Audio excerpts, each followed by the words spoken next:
tell you something? I'm even nervous of opening this. Hi folks, we're Sophie and Philippe, two professional chefs and regenerative farmers on a mission to empower people to grow, cook and preserve nutrient-dense, regeneratively grown, delicious food. It's an exciting day. Today is the day that we're finally opening this beautiful DryAger. This has taken a while because it arrived already a little time ago and we just couldn't get around to it, all the stuff going on the farm. So we're super excited because today this puppy is getting opened and then Friday it's getting stuffed. That sounds weird. Our DryAger DX500 Premium S Black arrived safe and sound on this pallet, ready to be installed in our kitchen. It came with a DryAger Bible filled with beautiful recipes, from which I'm sure we will try many.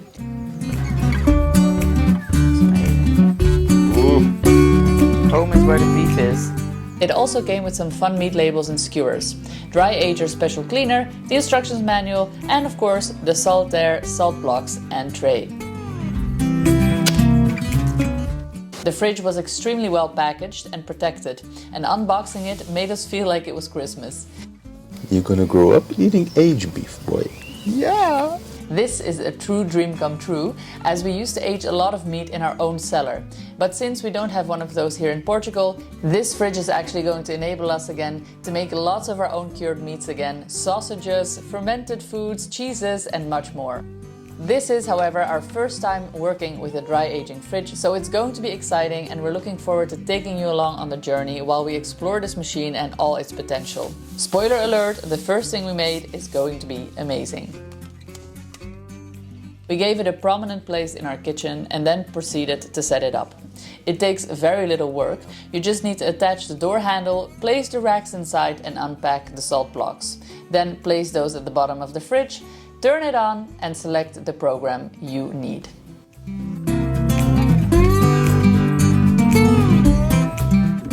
Let's age some beef. So the day is here that we're going to use a DryAger for the very first time. Now this is, a little bit daunting for some, the idea of aging meat properly, but that's what DryAger does so well. They just take all the difficulty out of your head, out of your arms, out of your mind, because they have this wonderful user manual. So all you need to do really is buy yourself a very nice piece of meat. Can be lots of different cuts. What we have here is a prime rib, a short rib and a back. And then you go onto your little table here and then you look up which one you have. Then you need to classify it by how marbled it is, meaning how much meat is marbled through how much fat is marbled through the meat. And then you are told, all right, this is the program you need to choose. Today we are working program P3 and then you can choose how long you want to age it for. So if you want a mild aging, it's 21 days and then you can go up to, I think it's 42 if I'm not mistaken, 56 even. But then things get really funky and cheesy, which we're definitely going to get into. Let's load this puppy up.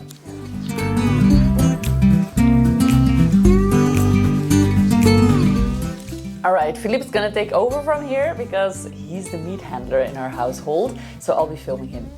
It's important to place your cuts in the fridge without touching each other so that the air can circulate around the meat well.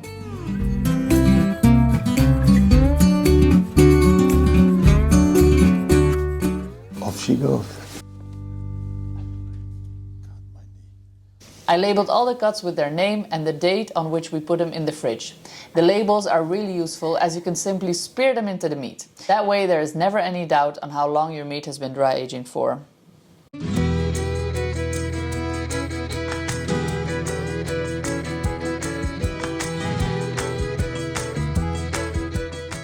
I got two pieces of the same cut, that is short ribs, but they look quite different. Why do they look quite different? Because one is aged and the other one is not aged.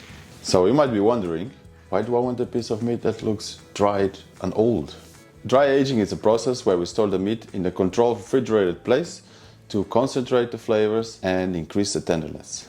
The temperature that this happens is 0 to 4 Celsius or 32 to 40 Fahrenheit. This is where our DryAger comes in because it controls not only the temperature but also controls the humidity that goes from 61 to 85% relatively. The good news is this is a preservation technique and a culinary one at the same time. Alright, so this is the time for the step-by-step portion of this video. We're gonna cook these two pieces simultaneous, exactly the same recipes, so when they're cooked, we're gonna check exactly what are the difference of flavor and the difference of tenderness. This piece is aged for 26 days to be exact. And we got a baby. So this piece is dry aged for 26 days. I'm gonna trim a little bit the sides, the part that it's really dry. We're gonna take that out. And the next handling after that is gonna be rub it with salt and put it back into the fridge for at least 1 hour.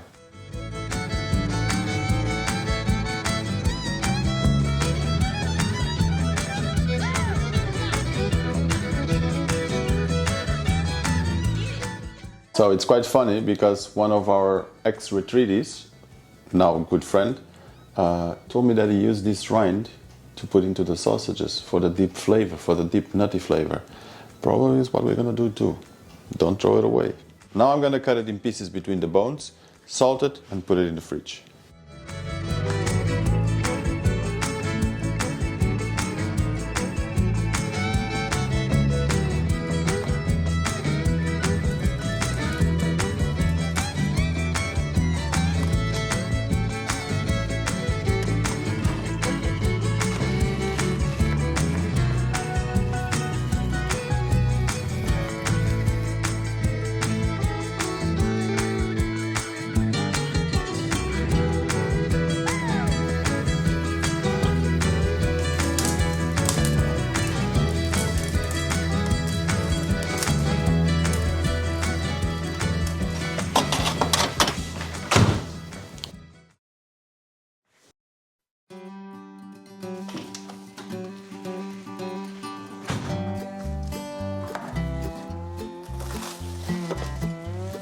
The next step is patting down the meat. Of course, the dry aged one is quite dry, so it doesn't have too much moist. I don't think it's needed to do it. But the raw one, you can see there's a layer of water on top. So we're gonna go with a paper towel and we're gonna dry that very good. Next step is gonna be searing the meat. We have in the house lard from our own pigs. You also could do it with seed oil, sunflower oil, but we don't want to use seed oils, so we're gonna go for our own lard. Make sure your cast iron pan is nice and hot before you put the lard or the tallow and sear it.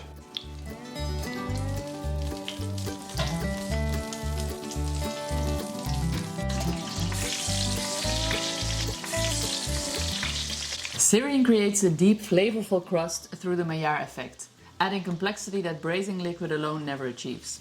It also renders surface fat, giving the final dish a richer, more satisfying texture. While the meat is searing away, give it the time it needs to get beautifully golden on all sides. Then prepare your onions and garlic.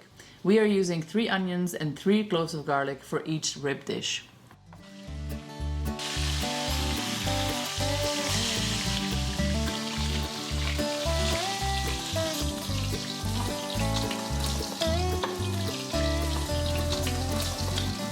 Now repeat the same process for the aged short ribs.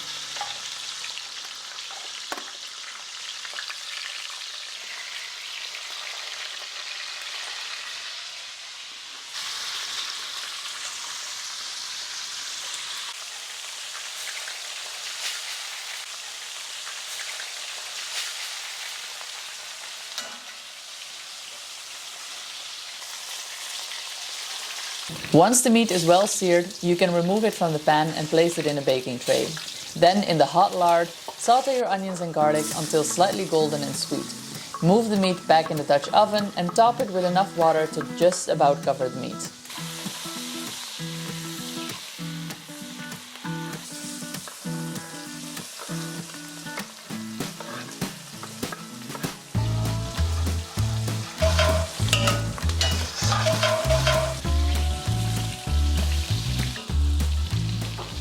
So both pieces look great, but I can see some difference immediately. The dry aged one is much deeper dark brown, less water of course, so it browns easily. The other piece that it's not aged, it's lighter brown color, and you can see that holds more moisture than the other one. The other one is much more firm.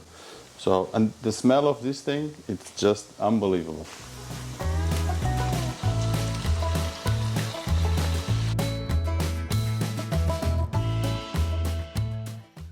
So I'm putting the pieces of meat with the bone down, and then we're gonna deglaze it with water. Today I'm gonna deglaze it with water because I don't want any other flavors to be interfering with the flavor of meat, because I really want to feel the difference of meat flavor. Fill it up until halfway, a little bit less than halfway from where the meat ends.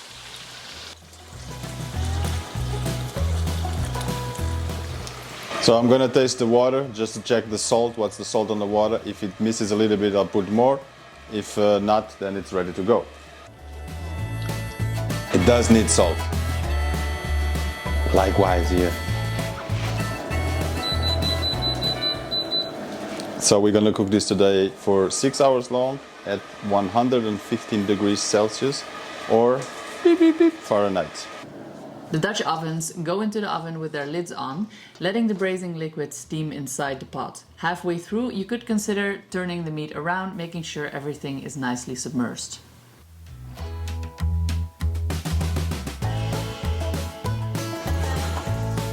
Second one.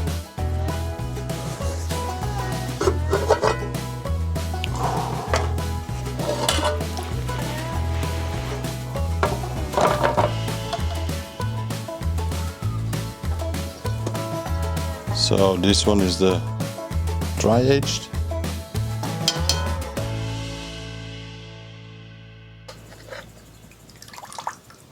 And this one is a not dry age. Oh yeah. I'm gonna go for the not dry age first. This is so juicy, my God. So, but I'm gonna start by that one, and then I'm gonna go to the probably the stronger flavor. That is the dry age one. Here I go. Oh.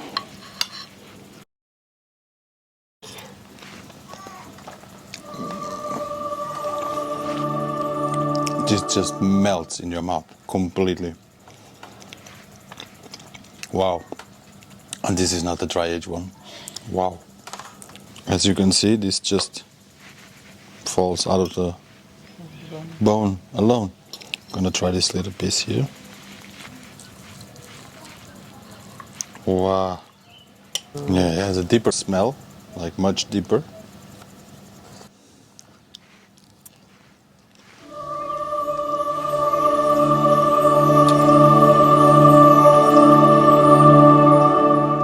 I have to say, DryAger, wow. Could do this every day.